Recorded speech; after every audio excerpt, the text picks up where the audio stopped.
ચાલો નમસ્કાર વિદ્યાર્થી મિત્રો, વર્લ્ડ ઇનબોક્સના ડિજિટલ પ્લેટફોર્મ પર હું કૃતાર્થ વાઘેલા આપ સૌને આવકારું છું. તો દોસ્તો, આપણે દરરોજ કરંટ ભણીએ છીએ, યોજનાઓ પણ ભણીએ છીએ અને હું એવી આશા રાખું કે તમને આ બધા ઇનિશિયેટિવ ગમતા હશે અને તમને પ્રોપર સમજાતું પણ હશે. તો આપણે યોજનાઓ ખાસ આપણા માટે એક લેન્ડમાર્ક સાબિત થઈ શકે, કેમ કે અમારા સુધી ઘણા બધા વિદ્યાર્થીઓનો મેસેજ કોલ વગેરે આવતો હોય, ખાસ રૂબરૂમાં પણ પૂછતા હોય કે ભાઈ યોજના ક્યાંથી કરવી. તો હવે એની ચિંતા તમારે દૂર થઈ ગઈ છે. તમને આખું યોજનાનું પ્લેલિસ્ટ મળી ગયેલું છે. આ લેક્ચરના ડિસ્ક્રિપ્શન બોક્સમાં એનું પ્લેલિસ્ટ છે, તો આપણે ખાસ એ જોઈ લઈએ, બીજા લોકો સુધી પણ શેર કરી દઈએ, શક્ય હોય તો સ્ટેટસ વગેરેમાં પણ મૂકીએ. તો એવી જ એક યોજના છે ઉજાલા યોજના.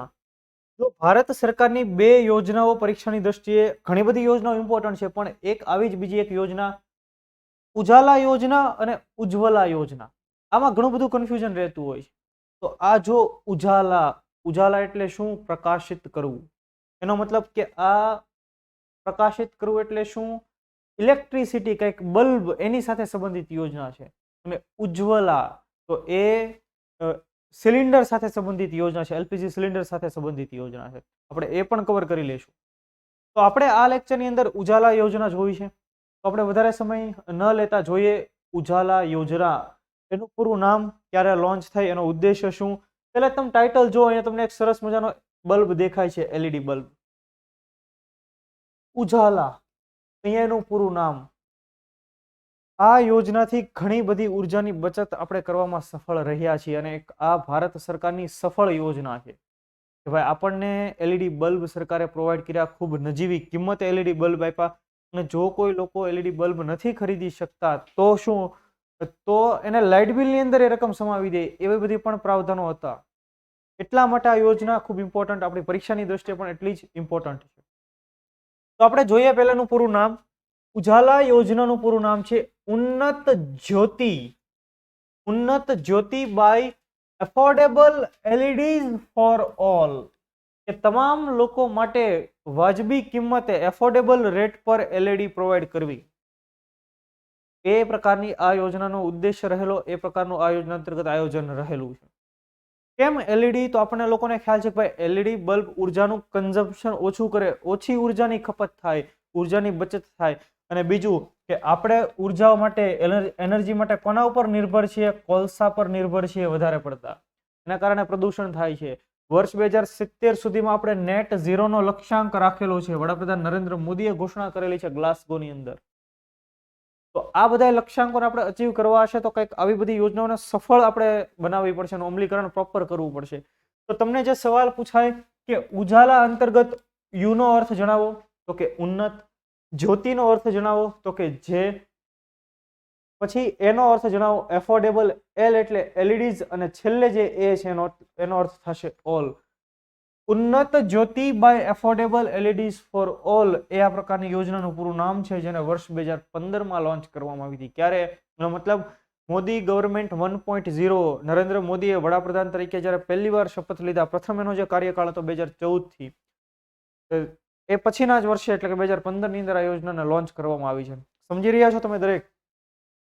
LED based Domestic efficient lighting Programme, DELP નામનો એક પ્રોગ્રામ શરૂ કરવામાં આવ્યો. શું નામ છે એનું?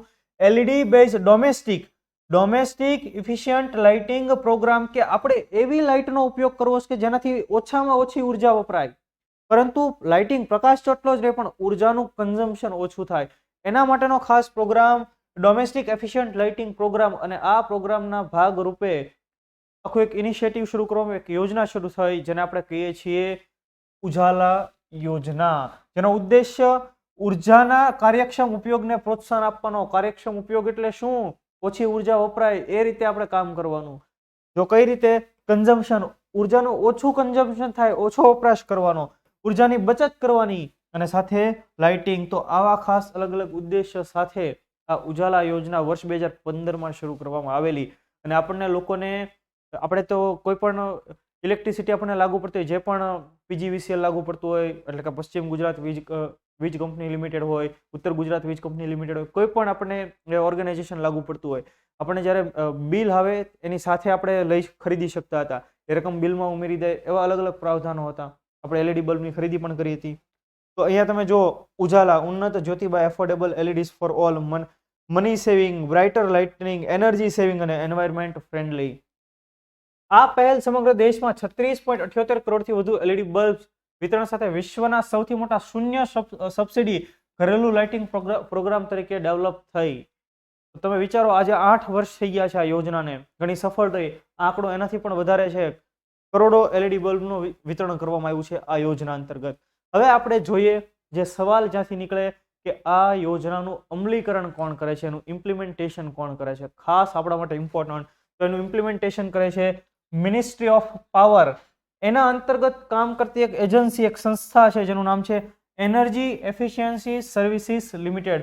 એફિશિયન્સી એટલે શું? કાર્યદક્ષતા. Energy Efficiency Services Limited EESL, જે ઉર્જા મંત્રાલય, કેન્દ્રીય ઉર્જા મંત્રાલય અંતર્ગત કામ કરે છે, પાવર મંત્રાલય અંતર્ગત કામ કરે છે. એ એજન્સી આ ઉજાલા યોજનાની અમલીકરણ એજન્સી છે, એટલે કે ઇમ્પ્લિમેન્ટેશન ઓથોરિટી છે. ઉર્જાની બચત, જો એનો પણ આંકડો છે આપણી પાસે કે વાર્ષિક 47,778 મિલિયન કિલોવોટ અવર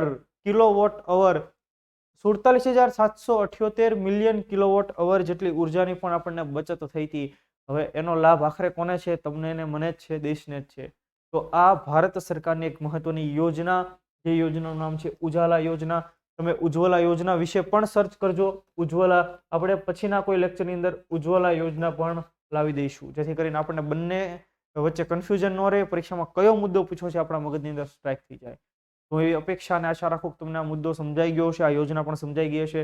તો આવી દરેક પ્રકારની યોજના માટે આ જ લેક્ચરના ડિસ્ક્રિપ્શન બોક્સમાં છે યોજનાનું પ્લેલિસ્ટ, તો તમે એને ચેકઆઉટ કરો, બીજા લોકો સુધી શેર પણ કરો. તો ફરી પાછા મળીએ, ત્યાં સુધી જય હિન્દ, જય ભારત.